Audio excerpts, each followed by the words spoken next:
ഓം ശാന്തി 16/8/2024 പ്രഭാതമുരളി. മധുരമായ കുട്ടികളെ, ഞാൻ വിദേഹിയായ അച്ഛൻ നിങ്ങൾ ദേഹധാരികളെ വിദേഹിയാക്കുന്നതിന് വേണ്ടി പഠിപ്പിക്കുകയാണ്. ഇത് പുതിയ കാര്യമാണ്. അത് കുട്ടികൾക്ക് മാത്രമേ മനസ്സിലാവുകയുള്ളൂ. ചോദ്യം: ബാബയ്ക്ക് ഒരേ കാര്യം എന്തുകൊണ്ടാണ് വീണ്ടും വീണ്ടും മനസ്സിലാക്കി തരേണ്ടി വരുന്നത്? ഉത്തരം: എന്തുകൊണ്ടെന്നാൽ കുട്ടികൾ ഇടയ്ക്കിടയ്ക്ക് മറന്നുപോവുകയാണ്. ചില കുട്ടികൾ പറയും, ബാബ ആ കാര്യം തന്നെ വീണ്ടും വീണ്ടും മനസ്സിലാക്കി തരികയാണ്. ബാബ പറയുകയാണ്, കുട്ടികളെ, എനിക്ക് ആ കാര്യം തീർച്ചയായും കേൾപ്പിക്കേണ്ടി വരുന്നു. കാരണം നിങ്ങൾ മറന്നു പോകുന്നു. മായയുടെ കൊടുങ്കാറ്റ് നിങ്ങളെ ബുദ്ധിമുട്ടിക്കുകയാണ്. അഥവാ ഞാൻ ദിവസവും ഓർമ്മിപ്പിക്കുന്നില്ല എങ്കിൽ മായയുടെ കൊടുങ്കാറ്റിൽ നിങ്ങൾ തോറ്റുപോകും. ഇപ്പോൾ വരെ നിങ്ങൾ സതോപ്രധാനമായി മാറിയിട്ടുണ്ടോ? എപ്പോൾ നിങ്ങൾ ആയി മാറുന്നുവോ അപ്പോൾ കേൾപ്പിക്കുന്നത് നിർത്തും. ഓം ശാന്തി. ഇതിനെ വിചിത്രമായ ആത്മീയ പഠിപ്പെന്നും പറയുന്നു. പുതിയ ലോകമായ സത്യയുഗത്തിലും ദേഹധാരികൾ തന്നെയാണ് പരസ്പരം പഠിപ്പിക്കുന്നത്. ജ്ഞാനം എല്ലാവരും പഠിപ്പിക്കുന്നു. ഇവിടെയും പഠിപ്പിക്കുന്നു. അവിടെ എല്ലാ ദേഹധാരികളും പരസ്പരം പഠിപ്പിക്കുന്നു. വിദേഹിയായ അച്ഛൻ അല്ലെങ്കിൽ ആത്മീയ അച്ഛൻ പഠിപ്പിക്കുന്നതിനായി ഒരിക്കലും ഉണ്ടാവില്ല. ശാസ്ത്രങ്ങളിലും കൃഷ്ണ ഭഗവാനു വാച എന്നെഴുതിയിട്ടുണ്ട്. അതും ഭൗതികമാണ്. ഈ പുതിയ കാര്യം കേട്ട് ആശയക്കുഴപ്പത്തിലാവുന്നു. ആത്മീയ അച്ഛൻ നമ്മൾ ആത്മീയ കുട്ടികളെയാണ് പഠിപ്പിക്കുന്നത്. ഇത് നിങ്ങൾ കുട്ടികളിലും നമ്പർ വൈസാണ് മനസ്സിലാക്കുന്നത്. ഇത് പുതിയ കാര്യമാണ്. ഈ ബ്രഹ്മാവിലൂടെയാണ് ഞാൻ നിങ്ങളെ പഠിപ്പിക്കുന്നത്. കേവലം ഈ സംഗമയുഗത്തിൽ മാത്രമാണ് ബാബ ഈ കാര്യം പറയുന്നത്. ജ്ഞാനസാഗരനും ശാന്തിയുടെ സാഗരനും സർവാത്മാക്കളുടെ പിതാവും ബാബ തന്നെയാണ്. ഇത് മനസ്സിലാക്കേണ്ട കാര്യമാണ്. അല്ലാതെ ഒന്നും തന്നെ കാണാൻ സാധിക്കുകയില്ല. ആത്മാവ് തന്നെയാണ് മുഖ്യമായിട്ടുള്ളത്. ആത്മാവ് അവിനാശിയാണ്. ശരീരം വിനാശിയാണ്. ഇപ്പോൾ ആ അവിനാശി ആത്മാവിരുന്നാണ് പഠിപ്പിക്കുന്നത്. സാകാരത്തിൽ ശരീരമാണ് ഇരിക്കുന്നത്. ഇത് നിങ്ങൾ കാണുന്നുമുണ്ട്. എന്നാൽ ഒരു ദേഹധാരിയല്ല ഈ ജ്ഞാനം നൽകുന്നതെന്ന കാര്യം നിങ്ങൾക്കറിയാം. ജ്ഞാനം നൽകുന്നത് വിദേഹിയായ ബാബയാണ്. എങ്ങനെയാണ് നൽകുന്നതെന്നും നിങ്ങൾക്കറിയാം. മനുഷ്യർ ഇത് വളരെ പ്രയാസമാണെന്ന് മനസ്സിലാക്കുന്നു. ഈ നിശ്ചയം ചെയ്യിപ്പിക്കുന്നതിന് വേണ്ടി നിങ്ങൾക്കെത്ര തലയിട്ടുടയ്ക്കേണ്ടി വരുന്നു. അവർ പറയുന്നു, നിരാകാരന് പേര്, രൂപം, ദേശം, കാലം ഇല്ലെന്ന്. ആ അച്ഛൻ സ്വയം ഇരുന്ന് പഠിപ്പിക്കുകയാണ്. പറയുന്നു, ഞാൻ എല്ലാ ആത്മാക്കളുടെയും അച്ഛനാണ്. ആ എന്നെ നിങ്ങൾക്ക് കാണാൻ കഴിയുകയില്ല. മനസ്സിലാക്കൂ, ബാബ വിദേഹിയാണ്. ജ്ഞാനം, ആനന്ദം, പ്രേമത്തിന്റെ സാഗരമാണ്. ആ ബാബ എങ്ങനെയാണ് പഠിപ്പിക്കുന്നത്? ബാബ സ്വയം മനസ്സിലാക്കി തരികയാണ്. ഞാൻ എങ്ങനെയാണ് വരുന്നത്, ആരെയാണ് ആധാരമാക്കി എടുക്കുന്നത്. ഞാൻ ഒരു ഗർഭത്തിലൂടെയും ജന്മമെടുക്കുന്നില്ല. ഞാൻ ഒരിക്കലും മനുഷ്യൻ അല്ലെങ്കിൽ ദേവത ആവുന്നില്ല. ദേവത ശരീരമെടുക്കുന്നു. ഞാൻ സദാ അശരീരിയായി തന്നെയാണ് ഇരിക്കുന്നത്. ഞാൻ ഒരിക്കലും പുനർജന്മത്തിൽ വരുന്നില്ല. എനിക്ക് ഡ്രാമയിൽ ഈ പാർട്ടാണ് ഉള്ളത്. അതുകൊണ്ടിത് മനസ്സിലാക്കേണ്ട കാര്യമാണ്. കാണാൻ കഴിയുകയേയില്ല. അവർ മനസ്സിലാക്കിയിരിക്കുന്നത് കൃഷ്ണ ഭഗവാനു വാച എന്നാണ്. ഭക്തിമാർഗത്തിൽ രഥത്തെ എങ്ങനെയെല്ലാമാണ് ഉണ്ടാക്കി വച്ചിരിക്കുന്നത്. ബാബ പറയുകയാണ്, കുട്ടികളെ, നിങ്ങൾ ആശയക്കുഴപ്പത്തിലാകുന്നില്ലല്ലോ. അഥവാ മനസ്സിലാക്കുന്നില്ല എങ്കിൽ ബാബയുടെ അടുത്ത് വന്ന് മനസ്സിലാക്കൂ. ചോദിച്ചില്ല എങ്കിലും ബാബ എല്ലാം മനസ്സിലാക്കി തന്നുകൊണ്ടിരിക്കുകയാണ്. നിങ്ങൾക്കൊന്നും ചോദിക്കേണ്ട ആവശ്യമില്ല. ഞാൻ ഈ പുരുഷോത്തമ സംഗമയുഗത്തിലാണ് അവതാരം എടുക്കുന്നത്. എന്റേത് അത്ഭുതകരമായ ജന്മമാണ്. നിങ്ങൾ കുട്ടികൾക്കും അത്ഭുതം തോന്നും. എത്ര വലുതിലും വലിയ പരീക്ഷ വിജയിപ്പിക്കുന്നു. വളരെ വലുതിലും വലിയ വിശ്വത്തിന്റെ അധികാരി ആക്കുന്നതിനു വേണ്ടിയാണ് പഠിപ്പിക്കുന്നത്. അത്ഭുതകരമായ കാര്യമാണ് അല്ലയോ ആത്മാക്കളെ. ഓരോ 5000 വർഷത്തിനു ശേഷവും ഞാൻ നിങ്ങളുടെ സേവനത്തിനായി വരുന്നു. ആത്മാക്കളെ പഠിപ്പിക്കണമല്ലോ. കൽപ്പകൽപ്പം കൽപ്പത്തിന്റെ സംഗമയുഗത്തിൽ നിങ്ങളുടെ സേവനത്തിനായി വരുന്നു. അല്ലയോ ബാബ, അല്ലയോ പതിത പാവന, വരൂ എന്ന് പകുതി കൽപ്പമായി നിങ്ങൾ എന്നെ വിളിച്ചു വരികയാണ്. കൃഷ്ണനെ പതിത പാവനൻ എന്നൊരിക്കലും പറയുകയില്ല. പതിത പാവനൻ എന്ന് പരമപിത പരമാത്മാവിനെയാണ് പറയുന്നത്. അതുകൊണ്ട് പതീതരെ പാവനമാക്കുന്നതിന് വേണ്ടി ബാബയ്ക്ക് വരേണ്ടിയും വരുന്നു.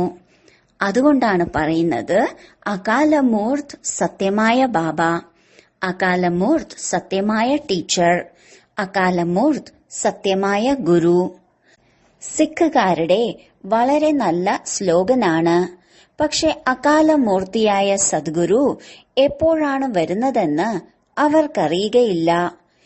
ഇങ്ങനെ പാടാറുണ്ട്: മനുഷ്യനിൽ നിന്നും ദേവതയാക്കുന്നതിന് അല്പം പോലും സമയമെടുത്തില്ല എന്ന്. എപ്പോഴാണ് വന്ന് മനുഷ്യനെ ദേവതയാക്കി മാറ്റുന്നത്? സർവരുടെയും സദ്ഗതി ചെയ്യുന്ന ആൾ ഒരേ ഒരു ബാബയാണെന്ന് പക്കാ നിശ്ചയം ഉണ്ടാവണം. ബാബ വന്ന് എന്താണ് പറയുന്നത്? കേവലം പറയുന്നു മന്മനാ ഭവ. ആരും അതിന്റെ അർത്ഥം മനസ്സിലാക്കുന്നില്ല. ഈ ദേഹത്തിലൂടെ അകാലമൂർത്തിയായ സദ്ഗുരു നിങ്ങൾക്ക് മനസ്സിലാക്കി തരികയാണ് സ്വയം ആത്മാവാണെന്ന് മനസ്സിലാക്കൂ. അതുകൊണ്ട് ഇത് മനസ്സിലാക്കണം. നിങ്ങൾ കുട്ടികളെ വിശ്വത്തിന്റെ അധികാരിയാക്കി മാറ്റുന്നതിന് വേണ്ടി ബാബയ്ക്ക് വരേണ്ടി വരുന്നു. മനസ്സിലാക്കി തരികയാണ് അല്ലയോ ആത്മീയ കുട്ടികളെ, നിങ്ങൾ സതോ പ്രധാനമായിരുന്നു, പിന്നീട് തമോ പ്രധാനമായി മാറി. ഈ സൃഷ്ടിചക്രം കറങ്ങുകയാണല്ലോ. ദേവതകളുടെ ലോകം പാവനമായിരുന്നു. അതെല്ലാം എവിടെ പോയി? ഇതാർക്കും തന്നെ അറിയില്ല. ആശയക്കുഴപ്പത്തിലാണ്. ബാബ വന്ന് നിങ്ങളെ വിവേകശാലിയാക്കി മാറ്റുന്നു. കുട്ടികളെ, ഞാൻ ഒരു പ്രാവശ്യം മാത്രമാണ് വരുന്നത്. പാവന ലോകത്തിൽ ഞാൻ വരുന്നില്ല. അവിടെ കാലന് വരാൻ കഴിയില്ല. ബാബ കാലന്റെയും കാലനാണ്. സതിയുഗത്തിൽ വരേണ്ട കാര്യം തന്നെ ഇല്ല. അവിടെ കാലൻ വരാത്തതുകൊണ്ട് മഹാകാലനും വരുന്നില്ല. ഇവിടെ വന്ന് എല്ലാ ആത്മാക്കളെയും കൊണ്ടുപോകുന്നു. സന്തോഷത്തോടുകൂടി പോകണമല്ലോ. അതെ ബാബ, ഞങ്ങൾ സന്തോഷത്തോടു കൂടി പോകാൻ തയ്യാറാണ്. അതുകൊണ്ടാണ് ഞങ്ങൾ അങ്ങേ വിളിച്ചിരുന്നത് ശാന്തിധാമം വഴി ഈ പതീത ലോകത്തു നിന്നും പാവന ലോകത്തിലേക്ക് കൂട്ടിക്കൊണ്ടു പോകുന്നതിന്. ഈ കാര്യങ്ങൾ ഇടയ്ക്കിടെ മറന്നു പോകരുത്. നിങ്ങളെ ഇടയ്ക്കിടെ മറവിപ്പിക്കാൻ മായയാകുന്ന ശത്രു നിൽക്കുന്നുണ്ട്. ഞാൻ മാസ്റ്റർ സർവശക്തിവാനാണ്. അതുപോലെ മായയും സർവശക്തിവാനാണ്. മായയാണ് പകുതി കൽപ്പം നിങ്ങളുടെ രാജ്യം ഭരിച്ചത്, നിങ്ങളെക്കൊണ്ട് തെറ്റ് ചെയ്യിപ്പിച്ചത്. അതിനാൽ ദിവസവും ബാബയ്ക്ക് മനസ്സിലാക്കി തരേണ്ടി വരുന്നു. ദിവസവും ഉണർന്നില്ലെങ്കിൽ മായ ബുദ്ധിമുട്ടിക്കും. ഇത് പവിത്രതയുടെയും അപവിത്രതയുടെയും കളിയാണ്. ഇപ്പോൾ ബാബ പറയുകയാണ്, തന്റെ പെരുമാറ്റം നല്ലതാക്കുന്നതിന് വേണ്ടി പവിത്രമായി മാറൂ. കാമവികാരത്തിന് വേണ്ടി എത്ര വഴക്കാണ് നടന്നുകൊണ്ടിരിക്കുന്നത്. ബാബ പറയുകയാണ്, ഇപ്പോൾ നിങ്ങൾക്ക് ജ്ഞാനത്തിന്റെ നേത്രം ലഭിച്ചിട്ടുണ്ടെങ്കിൽ ആത്മാവിനെ മാത്രം കാണൂ. ഈ ഭൗതിക നേത്രം ഉപയോഗിച്ച് കാണരുത്. നമ്മൾ എല്ലാ ആത്മാക്കളും സഹോദരങ്ങളാണ്. സഹോദരങ്ങൾ എങ്ങനെ വികാരത്തിലേക്ക് പോകും? നമ്മൾ അശരീരിയായാണ് വന്നിരുന്നത്, വീണ്ടും അശരീരിയായി തന്നെ പോകണം. സതോ പ്രധാനമായി വന്ന ആത്മാവിന് സതോ പ്രധാനമായി മാറി തിരിച്ചു പോകണം. പവിത്രതയുടെ കാര്യമാണ് മുഖ്യമായിട്ടുള്ളത്. മനുഷ്യർ പറയാറുണ്ട്, ദിവസവും അതേ കാര്യം തന്നെയാണ് മനസ്സിലാക്കി തരുന്നത്. അത് ശരി തന്നെയാണ്. പക്ഷെ എന്താണോ മനസ്സിലാക്കി തരുന്നത് അതനുസരിച്ച് നടക്കണമല്ലോ. ചെയ്യുന്നതിന് വേണ്ടിയാണ് മനസ്സിലാക്കി തരുന്നത്. പക്ഷെ നടക്കാത്തത് കാരണമാണ് ദിവസവും മനസ്സിലാക്കി തരേണ്ടി വരുന്നത്. ഇങ്ങനെ ഒരാളും പറയില്ല, ബാബ അങ്ങ് എന്താണോ മനസ്സിലാക്കി തന്നത് അത് ഞങ്ങൾ നല്ല രീതിയിൽ മനസ്സിലാക്കി. ഇപ്പോൾ നമ്മൾ തമോ പ്രധാനത്തിൽ നിന്നും സതോ പ്രധാനമായി മാറും. അങ്ങ് വിട്ടോളൂ. ഇങ്ങനെ പറയാറുണ്ടോ? അതിനാൽ ദിവസവും ബാബയ്ക്ക് മനസ്സിലാക്കി തരേണ്ടി വരുന്നു. കാര്യം ഒന്നു മാത്രമേ ഉള്ളൂ, പക്ഷേ ചെയ്യുന്നില്ലല്ലോ. ബാബയെ ഓർമ്മിക്കുന്നേയില്ല. ബാബ ഇടയ്ക്കിടയ്ക്ക് മറന്നുപോകുന്നു എന്നാണ് പറയാറുള്ളത്. ബാബ ഓർമ്മ ഉണർത്തുന്നതിന് വേണ്ടിയാണ് ഇടയ്ക്കിടയ്ക്ക് പറയുന്നത്. സ്വയത്തെ ആത്മാവാണെന്ന് മനസ്സിലാക്കി പരമാത്മാവിനെ ഓർമ്മിക്കുകയാണെങ്കിൽ നിങ്ങളുടെ പാപം ഇല്ലാതാകും. മറ്റൊരു ഉപായവുമില്ല. ഇത് നിങ്ങൾ ഒന്നോ രണ്ടോ പേർക്ക് മനസ്സിലാക്കി കൊടുക്കൂ. സ്വയത്തെ ആത്മാവാണെന്ന് മനസ്സിലാക്കി പരമാത്മാവിനെ ഓർമ്മിക്കുകയാണെങ്കിൽ നിങ്ങളുടെ പാപം ഇല്ലാതാകും. വേറൊരു ഉപായവുമില്ല. ആദ്യവും അവസാനവും ഈ കാര്യം തന്നെയാണ് പറയുന്നത്. ഓർമ്മയിലൂടെ മാത്രമേ സതോ പ്രധാനമാവുകയുള്ളൂ. സ്വയം എഴുതാറുണ്ട്, ബാബ മായയുടെ കൊടുങ്കാറ്റ് മറവിപ്പിക്കുകയാണ്. ബാബ മുന്നറിയിപ്പ് തരാതെ വിടുമോ? നമ്പർ വൈസ് പുരുഷാർത്ഥമനുസരിച്ചാണെന്ന് ബാബയ്ക്കറിയാം. എപ്പോൾ വരയ്ക്കും സതോ പ്രധാനമാവുന്നില്ലയോ അതുവരേക്കും പോകാൻ സാധിക്കില്ല. യുദ്ധവുമായും ബന്ധമുണ്ടല്ലോ. എപ്പോൾ വരെ നമ്പർ വൈസ് പുരുഷാർത്ഥമനുസരിച്ച് സതോ പ്രധാനമാവുന്നില്ലയോ അതുവരെ യുദ്ധം നടക്കുക തന്നെ ചെയ്യും. ജ്ഞാനം ഒരു സെക്കൻഡിന്റേതാണ്. പരിധിയില്ലാത്ത അച്ഛനെ നേടി എപ്പോഴാണോ പവിത്രമായി മാറുന്നത് അപ്പോൾ മാത്രമേ പരിധിയില്ലാത്ത അച്ഛനിൽ നിന്നും പരിധിയില്ലാത്ത സുഖം ലഭിക്കുകയുള്ളൂ. നല്ല രീതിയിൽ പുരുഷാർത്ഥം ചെയ്യണം. ചിലർ ഒന്നും തന്നെ മനസ്സിലാക്കുന്നില്ല. ഓർമ്മിക്കാനുള്ള ബുദ്ധി പോലും വരുന്നില്ല. ഇടയ്ക്ക് ഈ പഠിപ്പും പഠിക്കുന്നില്ല. മുഴുവൻ ചക്രത്തിലും നിരാകാരനായ ബാബയിൽ നിന്നും ചിലർ പഠിക്കുന്നില്ല. ഇത് പുതിയ കാര്യമാണല്ലോ. ബാബ പറയുകയാണ്, ഞാനാണെങ്കിൽ ഓരോ 5000 വർഷത്തിലും വരുന്നു നിങ്ങളെ സതോ പ്രധാനമാക്കുന്നതിന്. എപ്പോൾ വരെ സതോ പ്രധാനമാവുന്നില്ലയോ അതുവരെ ഈ പദവി നേടാൻ സാധിക്കില്ല. ഏതുപോലെ പഠിപ്പിൽ തോറ്റുപോകുന്നുവോ അതുപോലെ ഇതിലും തോറ്റുപോകുന്നു. ശിവബാബയെ ഓർമ്മിക്കുന്നതിലൂടെ എന്താണുണ്ടാവുക? ഒന്നും തന്നെ മനസ്സിലാക്കുന്നില്ല. തീർച്ചയായും അച്ഛനിൽ നിന്ന് സമ്പത്ത് ലഭിക്കണം. ബാബ ഒരേ ഒരു പ്രാവശ്യമാണ് മനസ്സിലാക്കി തരുന്നത്. ഇതിലൂടെ നിങ്ങൾ ദേവതയായി തീരുന്നു. ദേവതയായി തീരും. ബാക്കി എല്ലാവരും നമ്പർ വാർ പാർട്ട് അഭിനയിക്കുന്നതിന് വരുന്നു. ഇത്രയധികം കാര്യങ്ങൾ വൃദ്ധകൾക്ക് മനസ്സിലാവുകയില്ല. അതുകൊണ്ട് ബാബ പറയുന്നത് ഇതാണ്, സ്വയത്തെ ആത്മാവാണെന്ന് മനസ്സിലാക്കി ബാബയെ ഓർമ്മിക്കണം. ശിവബാബ തന്നെയാണ് സർവ ആത്മാക്കളുടെയും പിതാവ്. ഓരോരുത്തർക്കും അവരവരുടേതായ ശരീരത്തിന്റെ അച്ഛനാണുള്ളത്. ശിവബാബ നിരാകാരനാണ്. ശിവബാബയെ ഓർമ്മിച്ചോർമ്മിച്ച് പവിത്രമായി മാറി ശരീരം ഉപേക്ഷിക്കുകയാണെങ്കിൽ ബാബയുടെ അടുത്ത് എത്തിച്ചേരും. ശിവബാബ വളരെ നല്ല രീതിയിൽ മനസ്സിലാക്കി തരുന്നുണ്ട്. പക്ഷെ ഓരോരുത്തരും ഏകരസമായല്ല മനസ്സിലാക്കുന്നത്. മായ മറപ്പിക്കുകയാണ്. ഇതിനെ യുദ്ധമെന്ന് പറയുന്നു. ബാബ എത്ര നല്ല രീതിയിലാണ് മനസ്സിലാക്കി തരുന്നത്. എത്രയധികം കാര്യങ്ങളാണ് ഓർമ്മിപ്പിച്ചുകൊണ്ടിരിക്കുന്നത്. പ്രധാനമായി സംഭവിച്ച തെറ്റ് എന്താണോ അതിന്റെ ലിസ്റ്റ് ഉണ്ടാക്കൂ. ഒന്നാമത്തേത് ബാബ സർവവ്യാപിയാണ് എന്നത്. ഞാൻ സർവവ്യാപിയല്ല എന്നതാണ് ഈശ്വരന്റെ മഹാവാക്യം. 5 വികാരങ്ങളാണ് സർവവ്യാപി. ഇത് വളരെ വലിയ തെറ്റാണ്. ഗീതയുടെ ഭഗവാൻ പരമപിത പരമാത്മാ ശിവനാണ്, കൃഷ്ണനല്ല. ഈ തെറ്റുകൾ തിരുത്തുകയാണെങ്കിൽ ദേവതയായി മാറാം. ഈ തെറ്റുകൾ കാരണമാണ് ഭാരതം പാവനത്തിൽ നിന്നും പതീതമായി മാറിയത് എന്ന് ഞങ്ങൾ മനസ്സിലാക്കി കൊടുത്തുവെന്നത് ഒരു കുട്ടി പോലും ബാബയ്ക്ക് എഴുതാറില്ല. അതും പറയേണ്ടി വരും. ഭഗവാൻ എങ്ങനെ സർവവ്യാപിയാകും?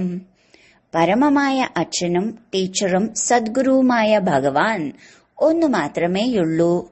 പരമമായ അച്ഛൻ, ടീച്ചർ, സദ്ഗുരു എന്ന് ഒരു ദേഹധാരിയെയും പറയാൻ സാധിക്കില്ല. മുഴുവൻ സൃഷ്ടിയിലെയും ഏറ്റവും ഉയർന്നത് കൃഷ്ണനാണ്. സൃഷ്ടി സതോപ്രധാനമാകുന്ന സമയത്ത് കൃഷ്ണൻ വരുന്നു. പിന്നീട് സതോയിൽ രാമൻ, ബാക്കി എല്ലാവരും നമ്പർ വാർ അനുസരിച്ച് അവരുടെ സമയത്ത് വരുന്നു. ശാസ്ത്രങ്ങളിലും കാണിക്കുന്നുണ്ട്, എല്ലാവരുടെയും വികാരങ്ങളെടുത്ത് കണ്ഠം തന്നെ കറുത്തുപോയി. എന്നാൽ ഇപ്പോൾ മനസ്സിലാക്കി കൊടുത്ത് തൊണ്ട തന്നെ വരണ്ടുപോയി. കാര്യം നിസ്സാരമാണ്, പക്ഷേ മായ ശക്തിശാലിയാണ്. ഞാൻ ഇതുപോലെ സതോപ്രധാന ഗുണവാനായി മാറിയോ എന്ന് ഓരോരുത്തരും തന്റെ ഹൃദയത്തോട് ചോദിക്കൂ. എത്ര തലയിട്ടുടച്ചാലും വിനാശം ഉണ്ടാവാത്തടത്തോളം നിങ്ങൾക്ക് കർമാതീത അവസ്ഥ പ്രാപ്തമാക്കാൻ സാധിക്കില്ല. വേറെ ഒന്നും ചെയ്യാതെ ശിവബാബയെ മാത്രം സദാ ഓർമ്മിച്ചുകൊണ്ടിരിക്കൂ. വിനാശത്തിനു മുൻപേ കർമാതീതമായി കാണിക്കും. ഇങ്ങനെ ഒരാളും ഉണ്ടായിട്ടില്ല എന്നത് ഡ്രാമയിൽ അടങ്ങിയിട്ടുള്ള കാര്യമാണ്. ആദ്യ നമ്പറിൽ പോകുന്നത് ഒരാൾ മാത്രമാണ്. എത്ര തലയിട്ടുടയ്ക്കണമെന്നതും പറയുന്നുണ്ട്. മായ ഒന്നുകൂടി ശക്തിയോടെ വരുന്നു. ബ്രഹ്മബാബ സ്വയം പറയുകയാണ്, എന്റെ നാവിൽ ശിവബാബ ഇരിക്കുന്നുണ്ടെങ്കിലും ഓർമ്മിക്കാൻ സാധിക്കുന്നില്ല. ഇടയ്ക്ക് മറന്നു പോവുകയാണ്. എന്റെ കൂടെ ബാബ ഉണ്ടെന്ന് മനസ്സിലാവും. പിന്നെ എങ്ങനെയാണോ നിങ്ങൾ ഓർമ്മിക്കുന്നത് അതുപോലെ എനിക്കും ഓർമ്മിക്കേണ്ടി വരുന്നു. ഞാൻ കൂടെയാണ് എന്നതിൽ ഞാൻ സന്തോഷിക്കുന്നു എന്നല്ല, നിരന്തരം ഓർമ്മിക്കൂ എന്ന് എന്നോടും പറയുന്നുണ്ട്. കൂടെയിരിക്കുന്ന നിങ്ങൾ ശക്തിശാലികളാണ്. നിങ്ങൾക്ക് ഒന്നുകൂടി കൂടുതൽ കൊടുങ്കാറ്റ് വരും. ഇല്ല എങ്കിൽ കുട്ടികൾക്ക് എങ്ങനെ മനസ്സിലാക്കി കൊടുക്കാൻ കഴിയും? ഈ കൊടുങ്കാറ്റെല്ലാം നിങ്ങളുടെ അടുത്തേക്ക് വരും. ഇത്രയും അടുത്തിരിക്കുന്ന എനിക്ക് പോലും കർമാതീത അവസ്ഥ പ്രാപ്തമാക്കാൻ സാധിക്കുന്നില്ല. വേറെ ആർക്കാണ് സാധിക്കുക? ലക്ഷ്യം വളരെ ഉയർന്നതാണ്. ഡ്രാമയനുസരിച്ച് എല്ലാവർക്കും പുരുഷാർത്ഥം ചെയ്യണം. ബാബ, ഞങ്ങൾ അങ്ങേക്ക് മുൻപേ കർമാതീത അവസ്ഥ നേടി കാണിക്കും എന്ന് ചിലർ പരിശ്രമിച്ച് കാണിക്കാറുണ്ട്. അങ്ങനെ ആർക്കും കഴിയില്ല. ഈ ഡ്രാമ ഉണ്ടായതും ഉണ്ടാക്കപ്പെട്ടതും ആണ്. നിങ്ങൾക്ക് വളരെയധികം പുരുഷാർത്ഥം ചെയ്യണം. സ്വഭാവമാണ് പ്രധാനം. ദേവതകളുടെയും പതീത മനുഷ്യരുടെയും സ്വഭാവത്തിൽ വളരെ അന്തരമുണ്ട്. നിങ്ങളെ വികാരിയിൽ നിന്നും നിർവികാരിയാക്കി മാറ്റുന്നത് ശിവബാബയാണ്. അതുകൊണ്ടിപ്പോൾ പുരുഷാർത്ഥം ചെയ്ത് ബാബയെ ഓർമ്മിക്കണം. മറക്കരുത്, പാവം അബലകൾ പരവശരാണ്. രാവണന്റെ കൈവശമായത് കാരണം എന്തു ചെയ്യാൻ സാധിക്കും? നിങ്ങൾ രാമന്റെ കൂടെയാണ്, അവർ രാവണന്റെ കൂടെയും. അപ്പോൾ യുദ്ധം നടക്കും. അല്ലാതെ രാമനും രാവണനും യുദ്ധം ചെയ്തിട്ടില്ല.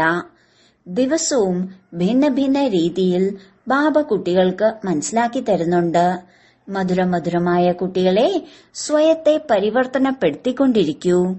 മുഴുവൻ ദിവസവും ഏതെങ്കിലും ആസുരീയ രീതിയിലല്ലല്ലോ പെരുമാറിയിരുന്നത് എന്നതിന്റെ കണക്ക് ദിവസവും രാത്രിയിൽ നോക്കൂ. പൂന്തോട്ടത്തിൽ പൂക്കൾ എപ്പോഴും നമ്പർ വാർ ആയിരിക്കും. പരസ്പരം ഒരുപോലെ ആയിരിക്കുകയില്ല. എല്ലാവർക്കും തന്റേതായ പാർട്ട് ലഭിച്ചിട്ടുണ്ട്. ഓരോ അഭിനേതാക്കളും പാർട്ട് അഭിനയിച്ചുകൊണ്ടിരിക്കുന്നു. ബാബയും വന്ന് സ്ഥാപന ചെയ്തു പോകുന്നു. ഓരോ 5000 വർഷങ്ങൾക്ക് ശേഷവും വിശ്വത്തിന്റെ അധികാരിയാക്കി മാറ്റുന്നു. പരിധിയില്ലാത്ത അച്ഛനാണെങ്കിൽ തീർച്ചയായും പുതിയ ലോകത്തിന്റെ സമ്പത്ത് തരും. ശരി, വളരെ കാലത്തെ വേർപാടിന് ശേഷം തിരിച്ചു കിട്ടിയ മധുരമധുരമായ കുട്ടികളെ പ്രതി മാതാവും പിതാവുമായ ബാബ്ദാദയുടെ സ്നേഹസ്മരണയും പുലർക്കാല വന്ദനവും. ആത്മീയ അച്ഛന്റെ ആത്മീയ കുട്ടികൾക്ക് നമസ്കാരം. ധാരണയ്ക്കുള്ള മുഖ്യസാരം: 1. ജ്ഞാനത്തിന്റെ 3ാമത്തെ നേത്രത്തിലൂടെ ആത്മാവിനെ മാത്രം നോക്കണം. ഭൗതിക നേത്രത്തിലൂടെ നോക്കരുത്. അശരീരിയാകുന്നതിന്റെ അഭ്യാസം ചെയ്യണം. 2. ബാബയുടെ ഓർമ്മയിലൂടെ തന്റെ സ്വഭാവം ദൈവികമാക്കണം. ഞാൻ എത്രത്തോളം ഗുണവാനായി മാറി എന്നത് തന്റെ ഹൃദയത്തോട് ചോദിക്കണം. ഞാൻ മുഴുവൻ ദിവസവും ആസുരീയ പെരുമാറ്റത്തിലൂടെ നടന്നില്ലല്ലോ. വരദാനം: സദാ കെയർഫുള്ളായിരുന്ന് മായയുടെ റോയൽ രൂപത്തിന്റെ ഛായയിൽ നിന്ന് സുരക്ഷിതമായിരിക്കുന്ന മായ പ്രൂഫായി ഭവിക്കട്ടെ. വർത്തമാന സമയത്ത് മായ യഥാർത്ഥ വിവേകത്തെ തിരിച്ചറിയാനുള്ള ശക്തിയെ അപ്രത്യക്ഷമാക്കി തെറ്റിനെ ശരിയെന്ന അനുഭവം ചെയ്യിപ്പിക്കുന്നു. ഏതെങ്കിലും മാന്ത്രിക വിദ്യ പ്രയോഗിച്ചാൽ പരവശരാകുന്നതുപോലെ റോയലായ മായ യഥാർത്ഥമായത് മനസ്സിലാക്കാൻ അനുവദിക്കുകയില്ല. അതിനാൽ ബാബ്ദാദ അറ്റൻഷന് ഡബിൾ അണ്ടർലൈൻ ചെയ്യിപ്പിക്കുകയാണ്. അത്രയും കെയർഫുള്ളായിരിക്കൂ. മായയുടെ ഛായയിൽ നിന്ന് സുരക്ഷിതരായിരുന്ന് മായ പ്രൂഫ് ആയിരിക്കണം. വിശേഷിച്ച് മനോബുദ്ധിയെ ബാബയുടെ കുടത്തണലിന്റെ ആശ്രയത്തിൽ കൊണ്ടുവരൂ. സ്ലോഗൻ: ആര് സഹജയോഗിയാണോ അവരെ കണ്ട് മറ്റുള്ളവരുടെയും യോഗം സഹജമായി മാറുന്നു. ഓം ശാന്തി.